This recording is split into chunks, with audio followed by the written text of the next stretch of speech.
As the head of my function, when I'm looking to recruit people, I go through several resumes. And the one thing that jumps out at me is the abysmally short duration of time that people spend on their first job. A Work Institute retention report says that 43% of people quit their first job within 90 days. And the number is even higher if you consider those who leave within the first year. If you consider this, there is a very high likelihood that you will be unhappy on your first job. But it doesn't have to be that way. Because I believe that you have the power to enjoy your job. And my belief is based on two ideas that I learned a little late in life. But these ideas have held me in good stead. And I think that these two ideas can help you find joy at work. To illustrate the first idea, let's do a little thought experiment.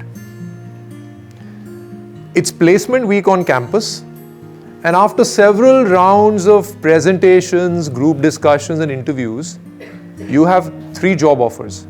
And let's say for simplicity that you're evaluating these offers on 3 parameters: your starting salary, the reputation and brand of the firm, and your job location. And your offers stack up something like this: a great salary and a great reputation, but not so great job location. Company B has a great salary and great location, but not so great reputation. And company C has a great reputation and job location, but not so great salary. Now, there are no right and wrong answers for this. So I'm just curious to know, which job would you pick? How many of you would say A? How many would go for B? And how many for C? It's like a fairly even split. Now, how many of you said something like this to yourself: since I'm only going to get 2 things out of 3, which are the 2 things that are going to give me the most happiness? I'm sure you went through some kind of similar thought process. And this is exactly the way that I used to think. My first job was at Coca-Cola, a company with a great reputation. I had a good salary. I toured the country as a management trainee. And at the end of my first year, I was posted in a town in northern Orissa. Now, this was not a small town, and it had really lovely people. But at that point in time, it made me really unhappy to be away from my home and family. Things came to a head when it became very difficult for me to immerse myself in my work because it was so emotionally onerous to be away from home. And after 2 years on the job, I left. Having come across similar choices in life and at work has made me realize that it is more important to know what makes you miserable than it is to know what makes you happy. Yeah, I'm going to repeat that. It's more important for you to know what makes you miserable than it is to know what makes you happy. In fact, as a general rule, some of life's most difficult questions are more easily answered if you invert the question. If I ask you what makes you happy, that may be a really long list. But if I ask you what makes you miserable, that may be a shorter list. If I ask you, tell me a list of foods that will make me healthy, you may give me a really long list, and it may be even a controversial one. But if I ask you, tell me the foods that will definitely make me unhealthy, now that looks like a shorter list.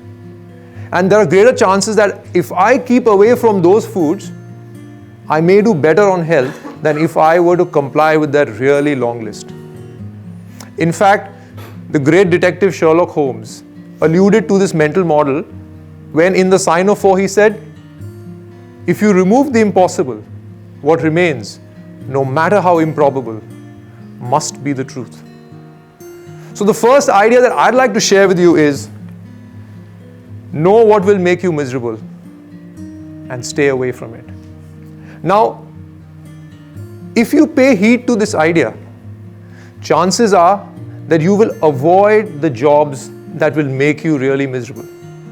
But it still doesn't answer the question, how am I going to find happiness at work? So before we try and answer that, let's look at these two statements, which I'm going to show you.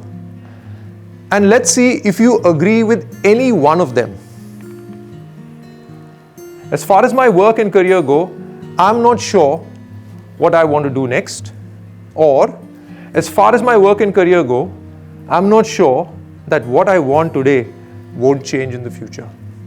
If you find yourself nodding in agreement to any of these statements, congratulations, you're not alone. There are several employee surveys which point to very low levels of employee engagement at work. It seems that finding joy at work is really, really elusive. So what if instead of trying to find joy at work, we tried to find joy outside work and then look for the kinds of jobs that gave us that joy? I'm going to repeat that. What if instead of trying to find joy at work, we tried to find joy outside work and then look for the kinds of jobs that gave us that joy? For me, reading was a way in which I discovered myself. From very early on in my career, I had a liking for reading over a wide range of subjects. And this led me to develop interest in different areas. I could find areas which I really enjoyed reading. And once I would identify the areas that I really enjoy, I would go out looking for a job that fulfilled those interests. This clarity of interest made sure that I was not really, trying to find joy at work, but I'd already discovered what would give me joy, and I was looking at those jobs which would stoke that interest even further. If you were to look at my library over the last 2 decades, you would see my reading tastes evolve and change. From the early days when I was reading about marketing and brand management, to investing in human psychology, to creativity and design. Whenever I found an area of interest, I made sure that I was looking for a job that would even build that further. My jobs at Marico, the IDFC Asset Management Company, and even my current assignment at Kokyo Camlin, which is one of India's leading art supplies and stationery company, had nothing to do with industry, but had all to do with an area that I already had discovered that I enjoyed, that would bring joy to me. So the second idea that I'd like to share with you today is that finding joy at work is not an act of serendipity, but it's an act of preparation.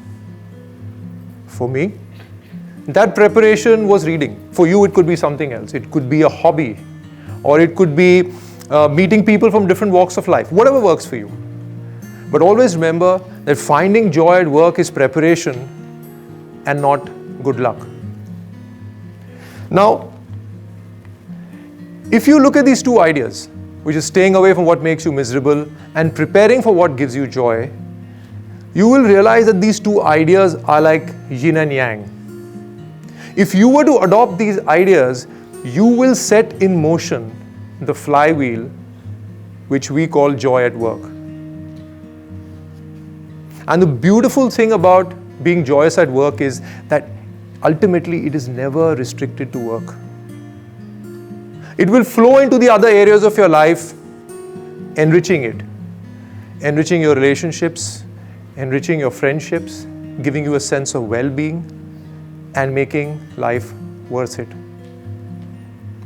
Now, since I was reading over a wide range of subjects, I also discovered a love for Urdu poetry. तो मैंने सोचा क्यों ना मैं ये जो आपको idea present किए हैं, ये एक शेर के तौर पे आपके सामने प्रेजेंट करूं जो मैंने खुद लिखा है इस TEDx के ओकेजन के लिए। किताबों को पढ़ के पहचाना है खुद को, किताबों को पढ़ के पहचाना है खुद को, जानिबे मंजिल ले जाना है खुद को। किताबों को पढ़ के पहचाना है खुद को, जानिबे मंजिल ले जाना है खुद को। काम में लुफ्त हो जब इश्क जैसा, काम में लुफ्त हो जब इश्क जैसा, ऐसे एक काम दिलवाना है खुद को, ऐसा एक काम दिलवाना है खुद को। काम में लुफ्त हो जब इश्क जैसा, ऐसा एक काम दिलवाना है खुद को, खुशी और काम का एक ही पता है, खुशी और काम का एक ही पता है, बस यही याद दिलाना है खुद को। May you be joyous at work. Thank you very much.